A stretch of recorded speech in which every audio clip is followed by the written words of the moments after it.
आज महागठबंधन की बैठक हुई जिसमें राष्ट्रीय Janata Dal, Congress party, CPI, CPM, CPI-ML जो महागठबंधन की सभी पार्टियां के सभी नेता यहां जुटे थे और हम लोगों का बैठक साझा कार्यक्रम को लेकर के जो देश भर में व्यापक किसान आंदोलन जो चल रहा है, 3 जो कृषि बिल जो आए हैं उसके विरोध में, इसको लेकर के हम लोगों का कार्यक्रम जो रहेगा वो इस आंदोलन को मजबूत हम लोग कैसे करेंगे, क्योंकि सबको पता है कि किसान विरोधी जो कानून जो लाया गया है इसके लिए हम लोग पहले से ही किसानों के साथ खड़े हैं, मजबूती के साथ।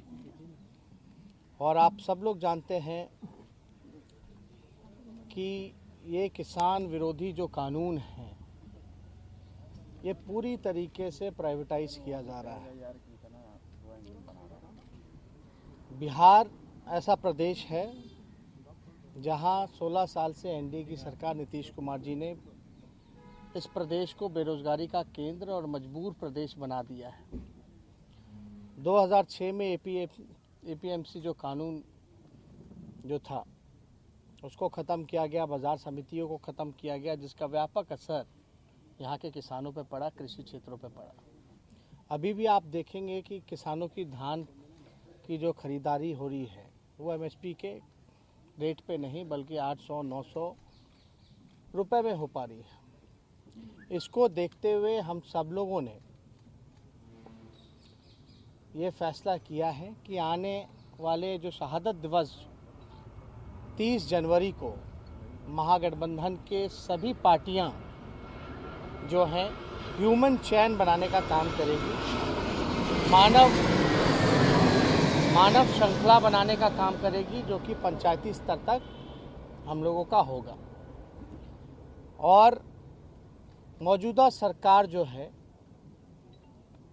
जो बच्चे पढ़ाई लिखाई करके डिग्री पा के भी बेरोजगार हैं, जिनके माता पिता किसानी करते हैं गांव में, डिग्री पाने के बाद भी लोगों को रोज़गार नहीं मिल रहा, बेरोज़गार हैं।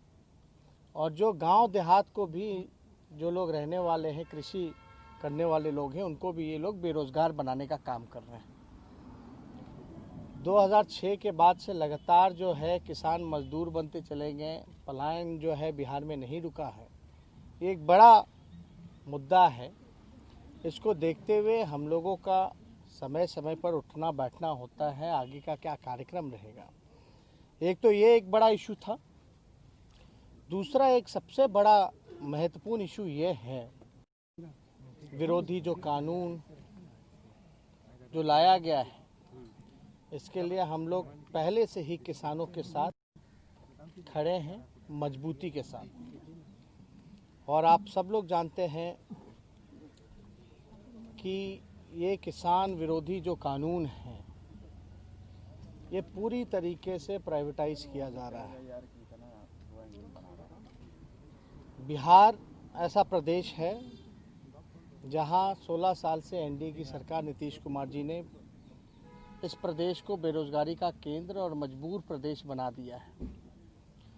2006 में एपीएमसी जो कानून जो था उसको ख़त्म किया गया, बाज़ार समितियों को ख़त्म किया गया, जिसका व्यापक असर यहाँ के किसानों पे पड़ा, कृषि क्षेत्रों पे पड़ा। अभी भी आप देखेंगे कि किसानों की धान की जो खरीदारी हो रही है वो एमएसपी के रेट पे नहीं बल्कि 800-900 रुपए में हो पा रही है। इसको देखते हुए हम सब लोगों ने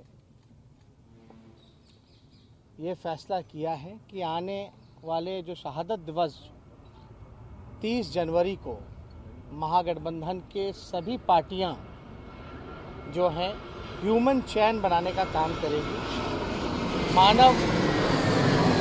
मानव श्रृंखला बनाने का काम करेगी, जो कि पंचायती स्तर तक हम लोगों का होगा। और मौजूदा सरकार जो है,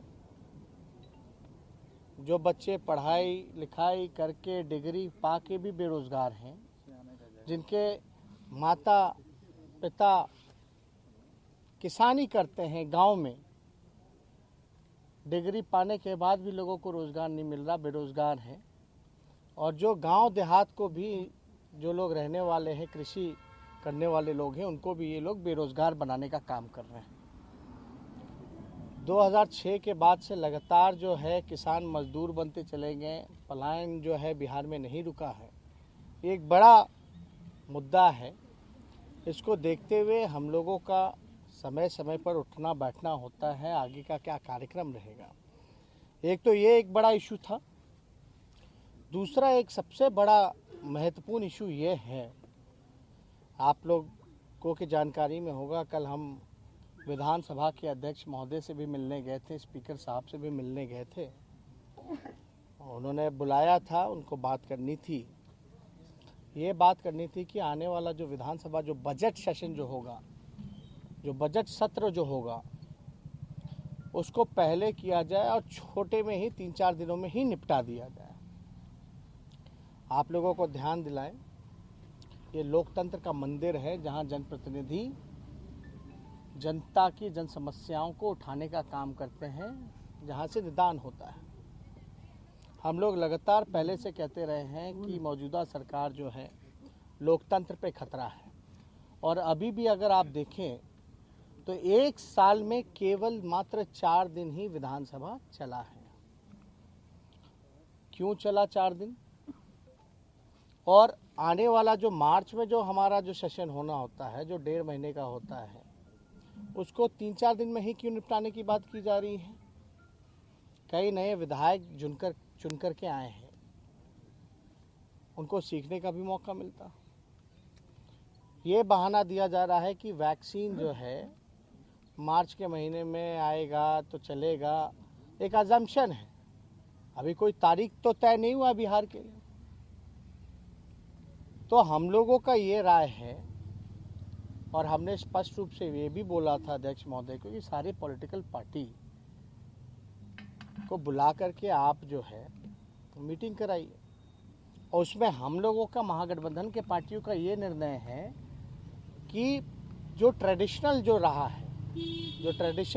है, जो परंपरागत तरीके से बजट सत्र चलना चाहिए, जितने दिन की कार्रवाई होती है। ये आखिर सरकार भागना क्यों चाह रही है? ये जन समस्याओं को जनप्रतिनिधि कहाँ उठाएंगे? पूरी तरीके से अफसरशाही बेलगाम हो रखी है।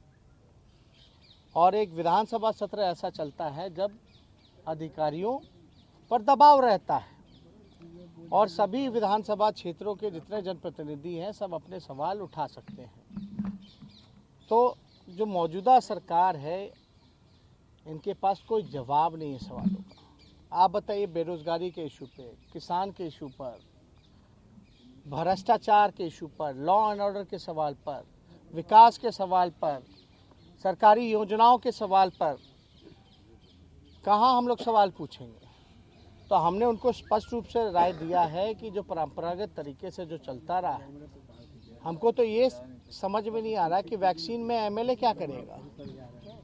और जब सत्र चल रहा हो तो सत्र में तो और दबाव होगा अधिकारियों पर, सही फीडबैक मिलेगा, जनप्रतिनिधि सदन में जानकारी प्राप्त कर सकते हैं सरकार द्वारा कि भाई उनके क्षेत्र में कितने टीका लगे हैं, कितने टीका नहीं लगे हैं, कितने बकाया हैं, ढंग से लग रहे हैं कि नहीं लग रहे हैं। तो ये तो और भी अच्छा है अगर सत्र चले तो। और अब स्कूल कॉलेज सब खुल गया, सारी चीज़ें, काम धंधा सब वापस ट्रैक पे है। आप उस दौर में जब सबसे बड़ी समस्या हम लोगों के सामने आई हुई है, तब आप चाहते हैं कि विधानसभा ना चले? तो हम लोगों का निर्णय, अगर सरकार इसी तरीके से भागती रहेगी तो हम लोगों को एक कदम उठाना पड़ेगा। अगर परंपरागत तरीके से अगर विधानसभा नहीं चलेगा, ट्रेडिशनल तरीके से अगर विधानसभा बजट सत्र नहीं चलेगा, तो सभी विपक्ष की जितनी पार्टियां हैं इसका हम लोग जो है बॉयकॉट करेंगे, यानी कोई मतलब ही नहीं रह गया। तो इसलिए हम सब लोगों की मांग है कि विधानसभा सत्र जो है जो परंपरागत तरीके से है वो चलना चाहिए।